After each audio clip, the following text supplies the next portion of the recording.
In the Kentucky mountains, they say, the deeper you go, the older the dark becomes. In 1891, a mining crew on Pine Mountain broke through into a cavern that had no business being there. The space was sealed and ancient, and the air hadn't moved since before the coal above it was coal. Inside they found remains, and the further they descended, the less those remains looked like anything from the world they knew. The company sealed the mine, and what was in the deepest chamber went back to the dark. Pine Mountain sits in the southeastern corner of Kentucky, part of that long ridge system running along the western edge of the Appalachian Range, like a wall keeping the old world from the new. In 1891, the mountain was still wild country. There were no paved roads cutting through the hillsides, no rail lines reaching the higher ridges, no telegraph wires connecting the hollows to anything beyond themselves. The people who lived in those valleys existed in a kind of isolation that's difficult to picture now, separated from the nearest town by a day's ride on trails that turned to creeks with the first rain. If you enjoy this type of content and want to support the channel, the link to my ebook is in the description and in the pinned comment. Your support is what keeps this kind of content alive here. Coal had been discovered in Kentucky more than 100 years earlier, but the eastern coalfield was still new territory for the mining companies. The first commercial operation in the eastern part of the state had opened in Bell County in 1879, barely 12 years before, and the boom that would eventually strip the mountainsides and blacken the creeks was just gathering speed. The railroad hadn't yet reached the deeper hollows, which meant the coal being dug out of Pine Mountain had to be hauled by mule-drawn wagons down narrow trails to the nearest loading point miles away. It was slow, costly work, and the men doing it were paid by the ton. The operation on Pine Mountain was small by the standards that would come later. A crew of about 20 men working a seam that ran into the mountain's flank at a gentle downward angle, following the coal where it thickened and narrowed through the sandstone. The company that owned the lease was a Kentucky outfit with no name anyone remembered, because operations like that opened and closed and faded from the records in the space of a single season.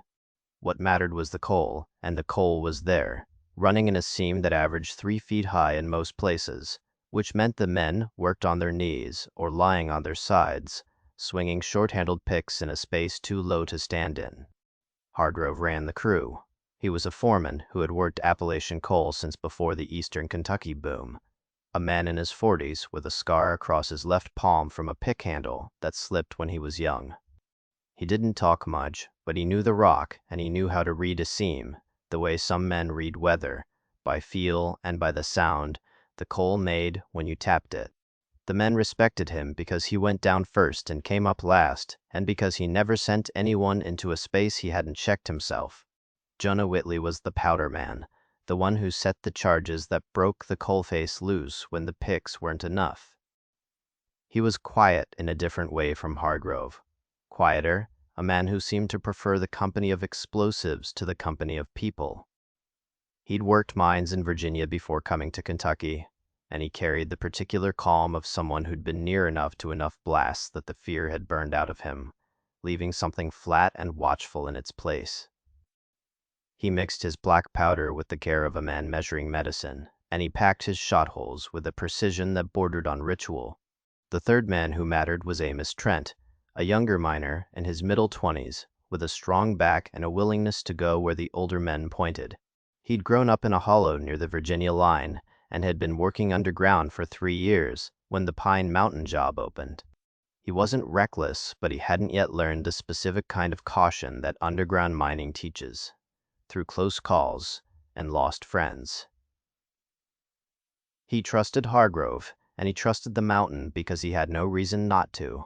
The tools they used were the same tools miners had used for a generation. Picks with hickory handles, shovels with square blades for loading the coal into carts, and black powder for breaking the face when the seam got hard.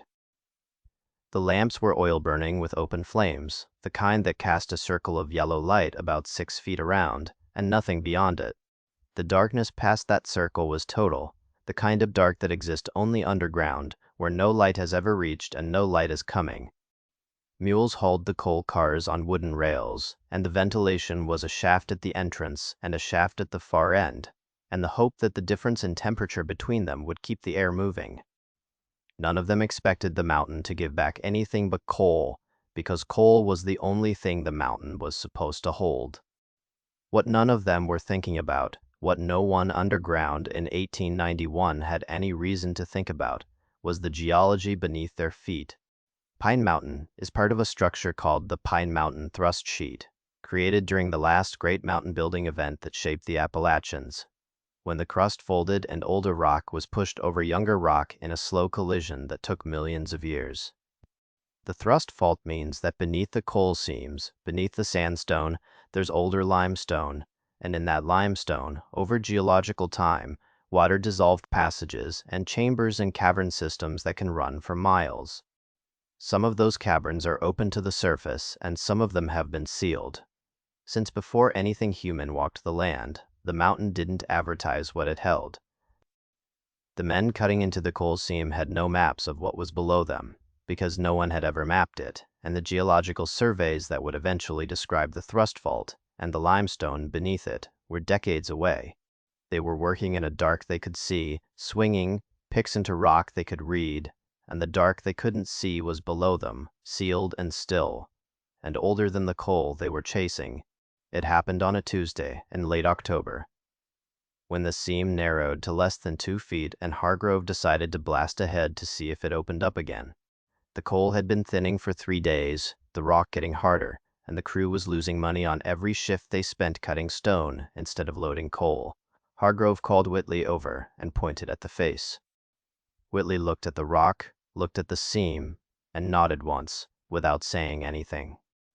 Whitley spent the next hour drilling shot holes with a hand auger, 2 holes angled upward into the face, placed close enough together that the charges would break the rock between them in a single lift. He packed each hole with black powder, tamped it with clay, and ran his fuses out to where the men would stand when he lit them. The process was routine, the same thing he'd done 100 times in 100 different faces, and he moved through it with the unhurried care that made him good at what he did. The crew pulled back to a safe distance, and Whitley lit the fuses and walked to join them. They waited, and the blast came on schedule. A sharp crack that shook the rock under their boots and sent a gust of dust and debris rolling back down the passage. The echo should have died in a second or two, the way it always did, the sound bouncing off the face and the walls and fading into the rock. This time it didn't.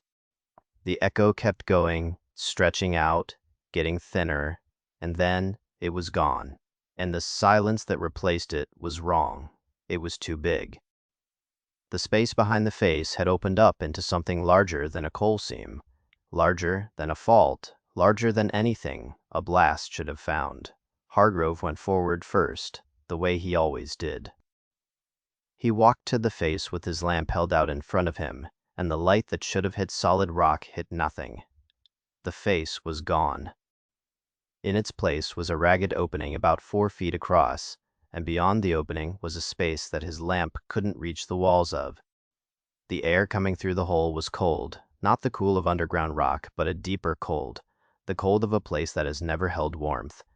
It carried no smell of coal dust, no mineral tang, no damp. It smelled like nothing, like air that had been sitting in the same place for so long it had forgotten what it was supposed to carry. Whitley came up beside him, and the 2 men stood at the edge of the opening with their lamps pushed through. The light fell into a cavern that was bigger than either of them expected.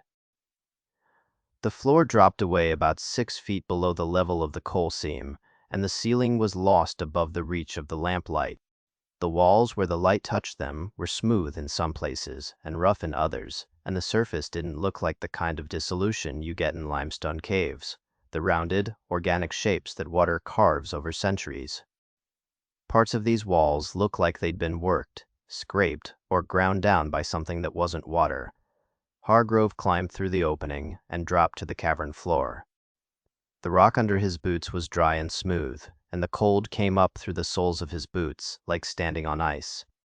He held his lamp higher, and the light reached a little further, and the cavern opened up around him, the floor sloping gently downward into a darkness that his small flame couldn't penetrate. He turned back to Whitley and told him to bring Trent and come through. The coal seam was gone, blown out into open space, and the only direction left was down. They moved through the cavern in a line, Hargrove first, then Whitley, then Trent, each man's lamp adding a little more light to the pool that pushed against the dark. The floor sloped downward at an angle that felt deliberate, the kind of grade you would build into a passage if you wanted water or something else to drain in a specific direction. The walls were a mix of natural limestone and surfaces that looked worked, and the three men moved past them without commenting on which parts were which, because none of them wanted to be the first one to say it. About 200 feet in, the passage widened into a chamber, and Trent's lamp caught something on a natural stone shelf along the left wall. He stopped, and the other two stopped behind him. He raised his lamp, and the light found a skeleton sitting upright on the shelf, with its legs crossed and its hands resting on its knees. The bones were old. They were discolored to a dark brown that was almost black in the low light, and the limestone had begun to encrust them, a thin crust of mineral deposit creeping up from the shelf, like the rock was slowly claiming the body back. The skeleton was small in frame, but fully grown, and it wasn't collapsed or scattered the way a body falls when it dies and the muscles let go. It was sitting. Placed in that position, arranged with the spine straight and the limbs folded, and it had been sitting there for long enough that the stone had started to grow over it. Around the skeleton's neck, a strand of beads, simple and carved from stone, still holding their shape after what must have been an extraordinary amount of time. Beside the body on the shelf, a gourd bowl, cracked down one side but intact enough to recognize, and next to the bowl, a flat piece of woven plant fiber that might have been a sandal or a mat. None of it was disturbed. None of it looked like it had been touched since the day it was placed there. The three men stood in their lamplight looking at something that predated anything they'd encountered in their lives. Whitley was the first to move, stepping closer to the shelf and holding his lamp up so the light fell fully on the skeleton. He looked at the positioning, the beads, the bowl, the woven fiber, and he didn't say anything for a long time. Then he stepped back and looked at Hargrove. And his expression was the kind of careful blankness that a man puts on when he doesn't want his face to say what his mind is doing. Hargrove looked at the skeleton, then at the passage, continuing downward beyond the chamber, then back at the skeleton. He was a coal miner, not an archaeologist, and what he saw on the shelf was outside anything his experience could process. But the passage continued, and the company was paying for coal, not for standing around in a cave looking at old bones. He told the men to keep moving, and his voice was steady, but he didn't look at the skeleton again as he passed it. They walked on, and the silence in the cavern was total. It wasn't the silence of a mine, which is never truly silent because of the creaking of the timber and the drip of water and the distant rumble of the earth adjusting. This was a different silence, dense and layered, the kind of silence that has a physical weight to it, that presses against your ears and makes you aware of the sound of your own breathing and your own heartbeat in a way that the surface never does. It was the kind of silence that makes you understand, in your body, before your mind catches up, that you're someplace that hasn't heard a living sound in a very long time. The passage descended. The floor sloped at an angle that felt carved rather than eroded, too consistent for natural dissolution, too smooth for the rough randomness of water-cut limestone. The men followed it down because there was nothing else to do, and the deeper they went, the more the temperature dropped, until their breath began to show in the lamplight, thin white ghosts that formed and vanished in the still air. So, they found the second skeleton, about 100 feet further down, lying on its back in a shallow depression in the floor with its arms crossed over its chest. Stones were stacked around it in a rough enclosure, each one placed upright in the limestone, forming a box around the body that was clearly built and not natural. The bones were the same dark brown as the first, and the same mineral crust was creeping up the stones, but the incrustation here was thicker, which meant the body had been here longer. The arrangement was deliberate, the kind of positioning that takes effort and intention, not the posture of someone who fell and died and was forgotten. The third skeleton was further down still, set into a niche carved into the right wall of the passage. This one was wrapped in the remnants of animal hide, dried and blackened, and barely holding together, but recognizable as a covering that had been placed around the body with care. Beside the body, a row of stone tools, blades, and scrapers, each one arranged in a line from largest to smallest with a precision that didn't look accidental. The limestone crust on this skeleton was thicker than the others, the mineral deposit heavy enough that the features of the bones were starting to blur into the stone around them, which meant this body had been here the longest of the three. Amos Trent spoke for the first time since they'd entered the cavern, and his voice sounded strange in the thick silence, too loud and too thin at the same time. He asked how old the remains were, and no one answered because none of them knew. But the mineral incrustation told a story even without an expert to read it, because the first skeleton had a thin crust, the second had more, and the third was being swallowed by the stone. Whatever process was covering the bones in limestone was slow, measurable in centuries at least, and the deepest skeleton had been sitting in its niche longer than the shallower ones. The pattern was clear. These weren't people who'd wandered in and died.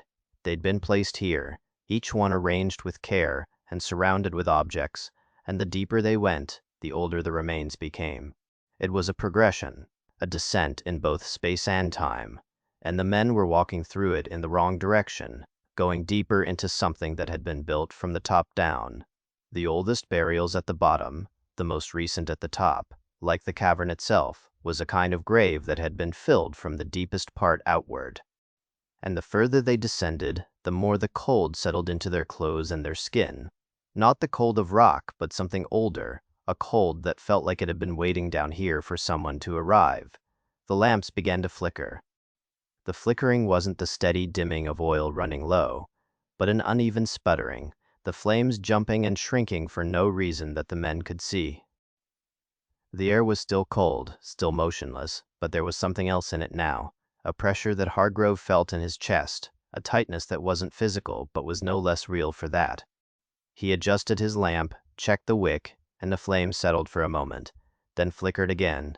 Hargrove pushed forward, but his confidence was thinning. The coal seam was gone, swallowed by the cavern, and the cavern was a graveyard, and the graveyard went deeper than he was comfortable thinking about. He was a man who understood the underground, who had spent his life in the dark beneath the surface, and what he understood about it was that it was rock and coal and the occasional pocket of bad air. What he was walking through now was none of those things, and the competence that had kept him alive in the mines felt useless here, like bringing a pickaxe to a conversation that was happening in a language he didn't speak.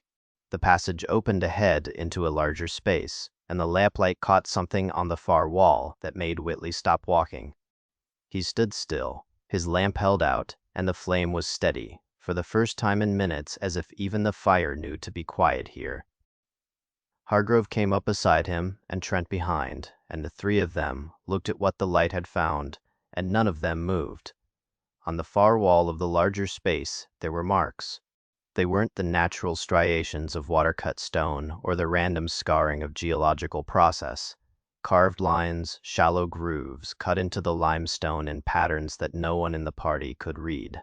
The marks were old, older than the remains they had passed on the way down, and the limestone had begun to grow over them, mineral deposits slowly claiming the surface the way frost creeps across a window. The patterns were deliberate, repetitive, and they covered the wall from floor to as high as the lamplight could reach. Below the marks, another skeleton, but this one was different from the others. The bones were darker, more heavily encrusted, and the arrangement wasn't sitting or lying or wrapped in hide. The skeleton was positioned on its knees, arms raised, hands open, and palms forward, as if caught in the middle of something that was interrupted.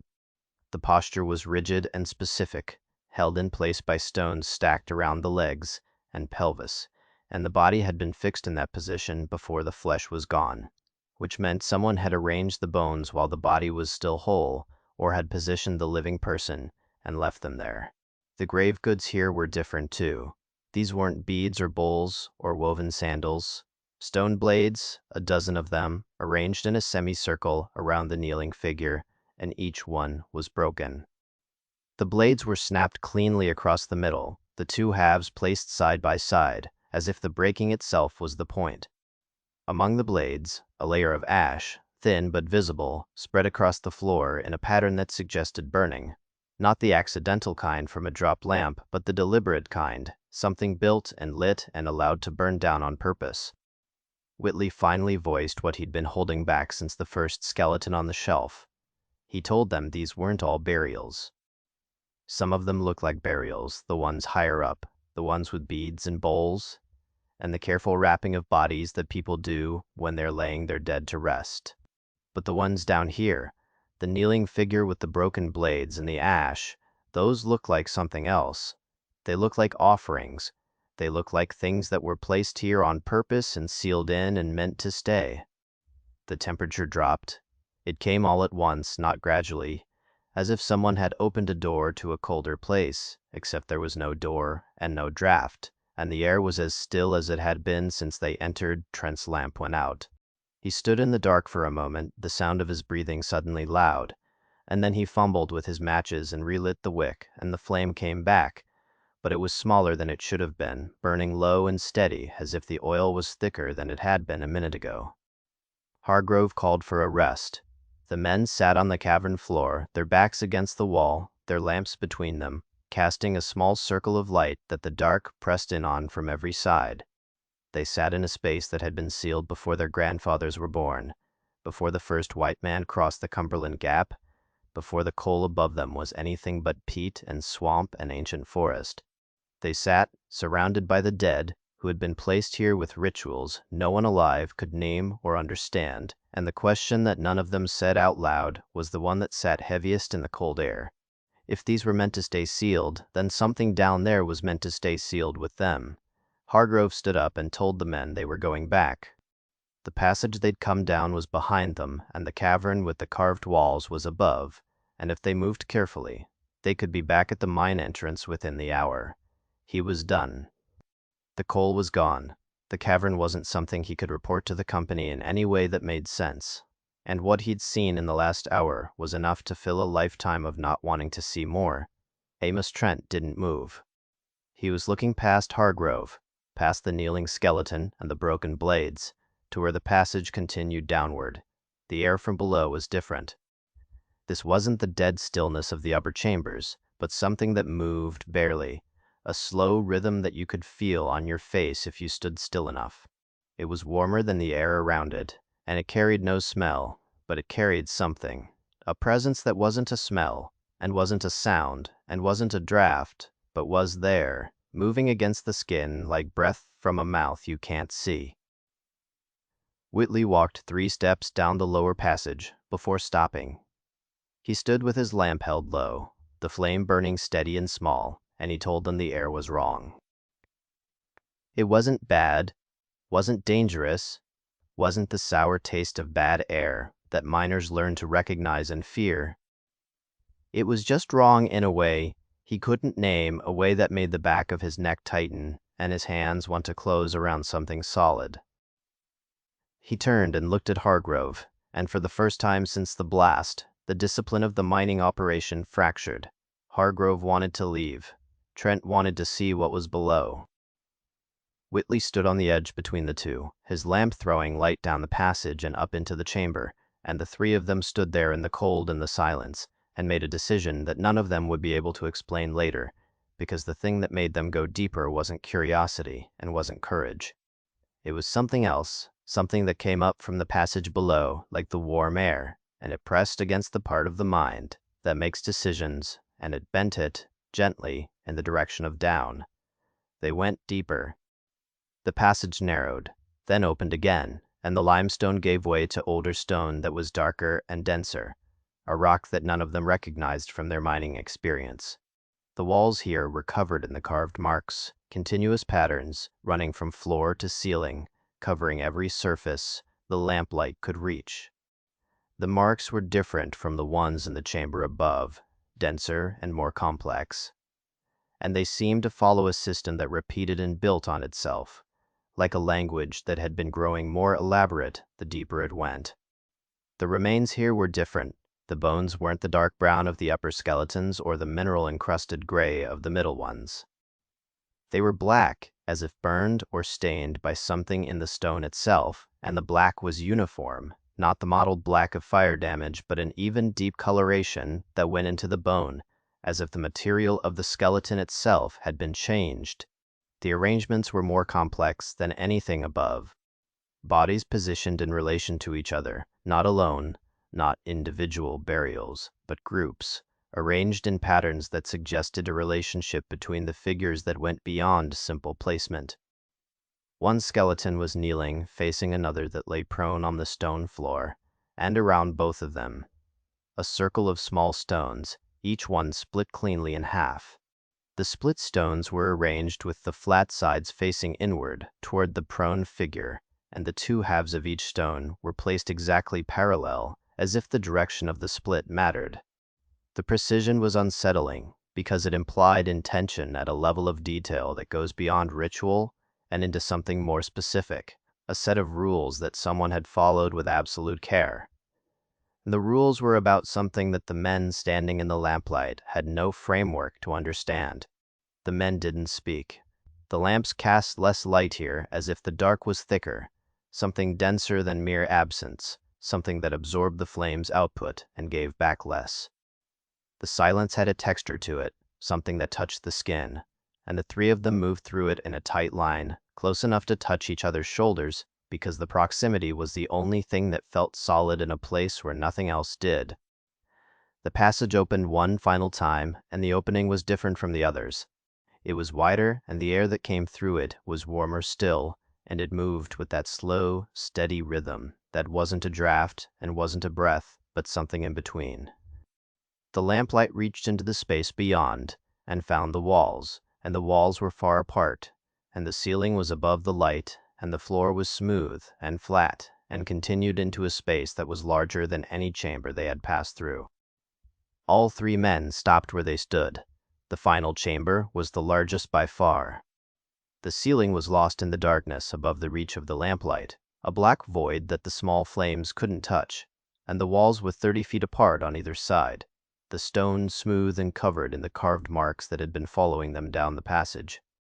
The floor was flat and even, worked by hands or by time into a surface that felt manufactured, the kind of surface that doesn't happen by accident in limestone caves, the kind that takes either thousands of years of perfect conditions or the deliberate effort of someone who wanted a flat floor in the deepest part of a sealed cavern.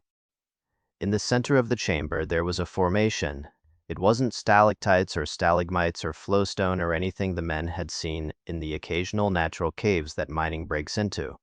A raised platform of stone stood about waist height, broad and flat on top, built from material that was darker than the surrounding rock, and fitted together with a precision that didn't look geological.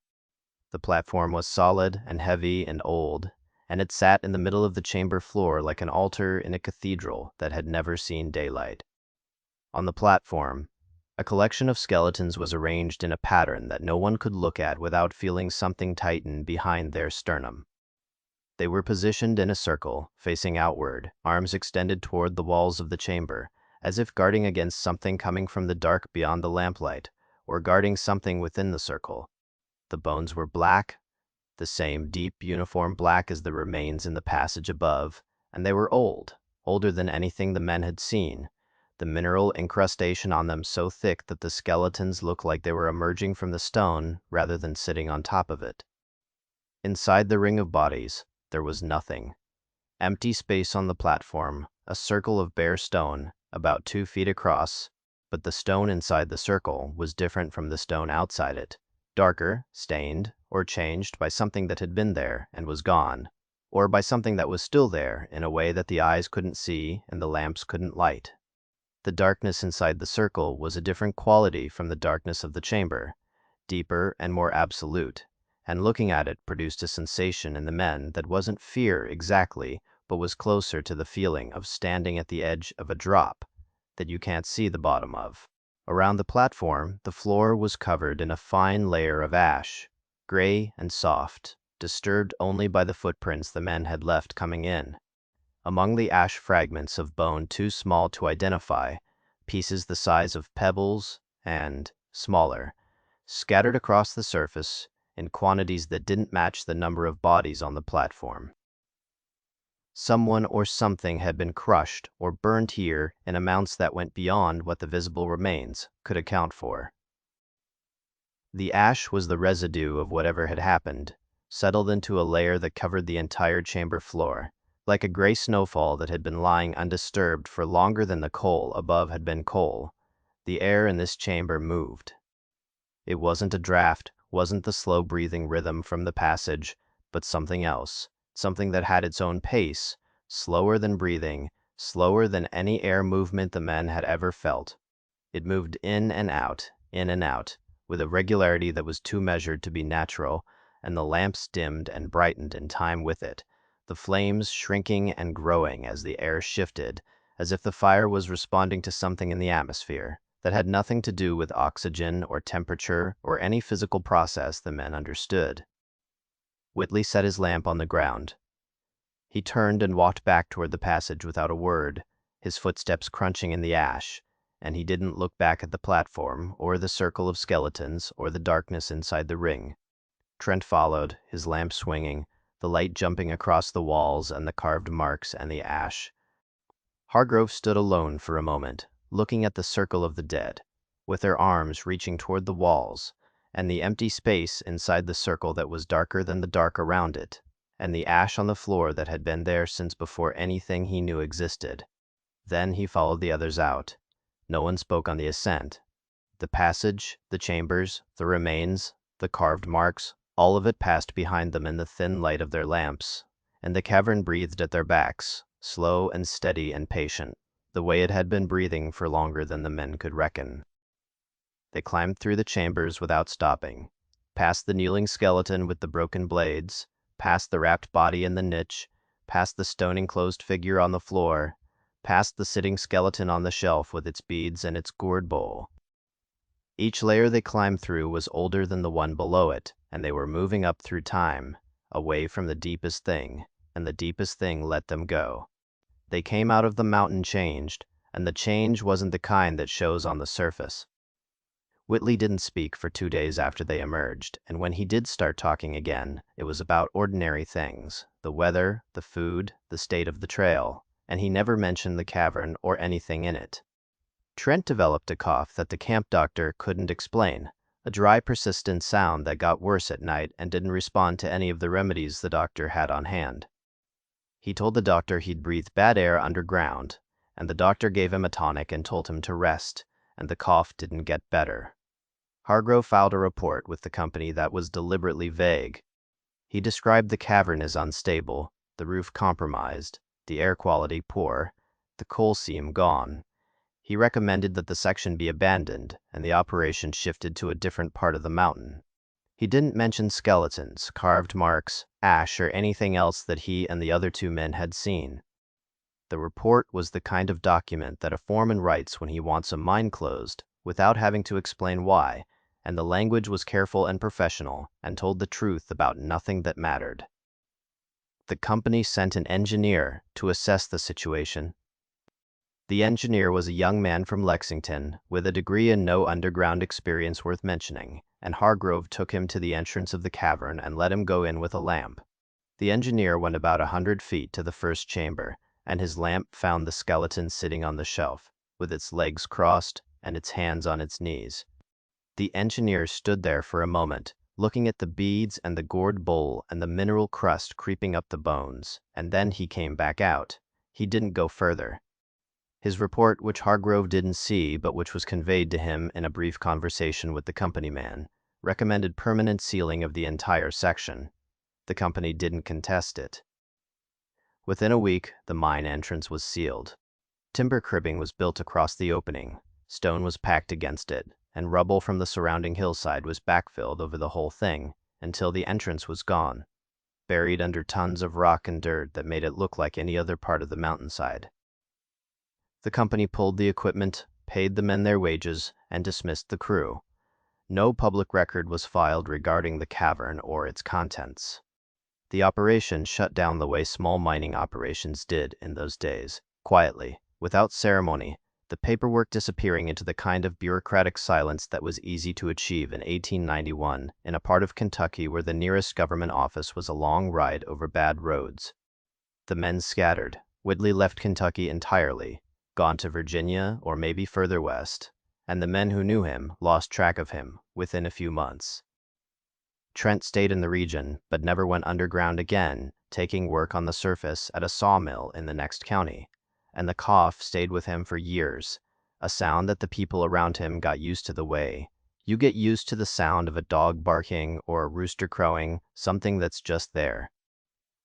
Hargrove took a supervisory position at a different mine in a different part of the state, a job that kept him on the surface, and he didn't go below again for as long as he worked in the coal industry.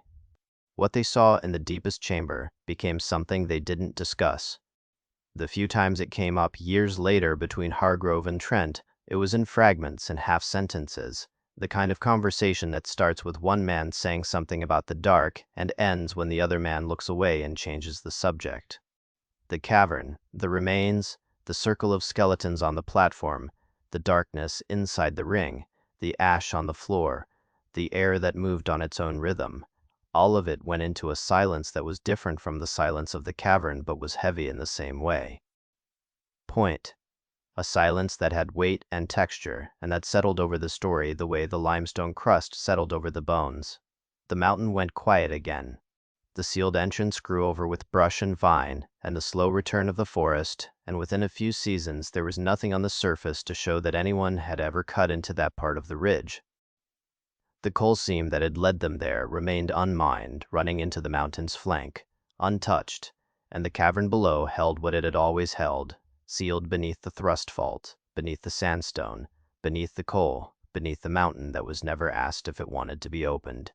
The sealed entrance is still somewhere on Pine Mountain, grown over and unmarked, known only to a few who heard the story third hand. The coal, the cavern, the remains, the deepest chamber, all of it's still there, sealed beneath the mountain, that keeps its secrets the way the dead keep theirs, hot. If you want more stories the mountains tried to keep silent, subscribe and share this with someone who needs to hear it.